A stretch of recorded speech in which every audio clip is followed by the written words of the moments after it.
ఓం నమ శివాయ.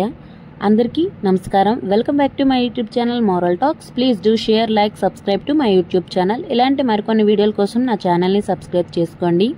శివకేశవులను సమానంగా ఆదరించే మాసం అంటే అదే కార్తీక మాసం. ఈ పవిత్ర మాసంలో ప్రతి సోమవారం రోజుకో విశేష ప్రాముఖ్యత ఉందని శాస్త్రాలు చెబుతున్నాయి. స్కంద పురాణంలో కార్తీక పురాణం ప్రకారం ఈ రోజున చేసే నదీ స్నానం, శివలింగ అభిషేకం, దీపారాధన, విష్ణు పూజ, జపతపాలు ఇవన్నీ కోట్ల రెట్లు అధిక ఫలితాన్ని ప్రసాదిస్తాయి. ఏ కారణాల వల్లైనా ఈ కార్యాలు చేయలేకపోయినా కేవలం అరహర మహాదేవ శంభో శంకర అంటూ శివలింగంపై ఒక్క చెంబు నీళ్లు పోసినా అది మనకు మోక్షప్రాప్తి కలిగిస్తుందని పండితులు చెప్పి ఉంచారు. కార్తీక సోమవారం పూజ విశిష్టత గురించి ఇప్పుడు తెలుసుకుందాం. కార్తీక సోమవారం రోజున చేసే చిన్నపాటి పూజైనా అత్యంత ఫలప్రదమని శాస్త్రాలు వర్ణిస్తున్నాయి. సూర్యోదయానికే ముందే లేచి పవిత్ర స్నానం చేసి శివలింగానికి అభిషేకం చేయటం, దీపం వెలిగించటం, తరువాత కార్తీక పురాణం లేదా శివకథలను వినటం ఇవి చేసేవారికి అనంత ఫలితం లభిస్తుంది అని పురాణ వాక్యం ఉంది. సోమవారం ఉపవాస మహిమను తెలుసుకుందాం. కార్తీక మాసంలో జరిగే సోమవారం ఉపవాసం ఎంతో శ్రేష్టమైనది. అనుకోకుండా అయినా తెలియక చేసినా కూడా ఈ వ్రతం వలన కైలాస ప్రాప్తి కలుగుతుందని స్కంద పురాణం పేర్కొంటుంది. ఈ రోజున ఉపవాసం చేసిన వారికి అశ్వమేధ యాగం చేసినంత ఫలం లభిస్తుందని విశ్వాసం.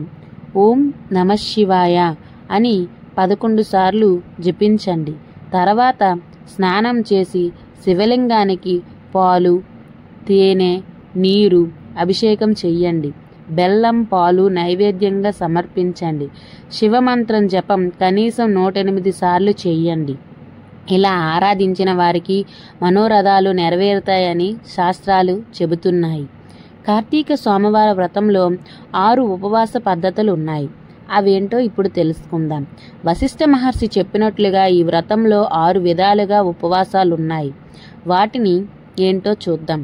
ఉపవాసం పూర్తిగా ఆహారం, నీరు తీసుకోకుండా రోజంతా శివధ్యానంలో గడపడం. మరుసటి రోజు స్నానం చేసి ప్రార్థన తర్వాతే ఉపవాస విరమణ. ఏకభుక్తం రోజుకి 1 పూట మాత్రమే సాత్విక ఆహారం తీసుకోవటం.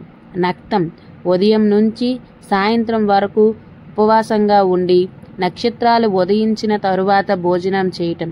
ఇది చాలామంది పాటించే విధానం. ఆయాచిత్తం ఎవరో అడిగితే కాదనకుండా ఇచ్చిన ప్రసాదం లేదా భోజనం స్వీకరించటం. స్నానం ప్రతి సోమవారం పవిత్ర నదీ స్నానం చేయటం ఉపవాస సమాన ఫలితాన్ని ఇస్తుంది. తిలాదానం కార్తీక సోమవారం రోజున నువ్వులు దానం చేయటం వలన ఇది కూడా అత్యంత పుణ్యఫలప్రదం. పురాణాల్లో ఒక అద్భుత కథ ఉంది. అదేంటో ఇప్పుడు తెలుసుకుందాం.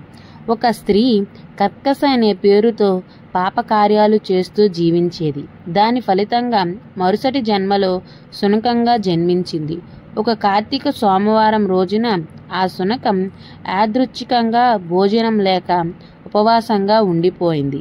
ఆ రాత్రి ఒక బ్రాహ్మణుడు వ్రతానంతరం భోజనం బలి ఇచ్చాడు. ఆ భోజనం తిన్న ఆ శునకానికి పూర్వజన్మ జ్ఞాపకం వచ్చింది. బ్రాహ్మణుడు కరుణతో తాను చేసిన వ్రతఫలాన్ని ఆ శునకానికి సమర్పించాడు. అందువల్ల ఆ శునకానికి పాప విముక్తి కలిగి కైలాస ప్రాప్తి జరిగింది. ఈ కథ మనకు తెలియజేసినది శివవ్రతం ఎంతో శక్తివంతమో అని తెలుసుకోవటానికి. ఇంతటి మహిమానిత్వమైన కార్తీక సోమవారం రోజున మనము భక్తితో శివకేశవుల్ని ఆరాధించాలి. శుద్ధ మనస్సుతో దీపం వెలిగించి జపం చేసి ఓం నమ శివాయ, ఓం శ్రీ దామోదరాయ నమః అంటూ ప్రార్థిస్తే జీవితంలో శాంతి, సంతోషం, మోక్షం మనతోనే ఉంటాయి. సోమవారం తప్పక చేయవలసిన 5 శివస్తోత్రాలు ఏంటో తెలుసుకుందాం. ఉదయం లేచిన వెంటనే ఓం నమ శివాయ అని 11 సార్లు జపించండి. గుడికి వెళ్లే ముందు పాలు లేదా బెల్లం దానం చేయండి. పగటిపూట ఎవరిని నిందించకండి, కోపం చూపించకండి. సాయంత్రం దీపం వెలిగించి కుటుంబ శాంతి కోసం ప్రార్థించండి. ప్రతి సోమవారం ఒక మంచి పని చెయ్యండి. దానిని శివారాధనగా పరిగణించండి. హరహర మహాదేవ శంభో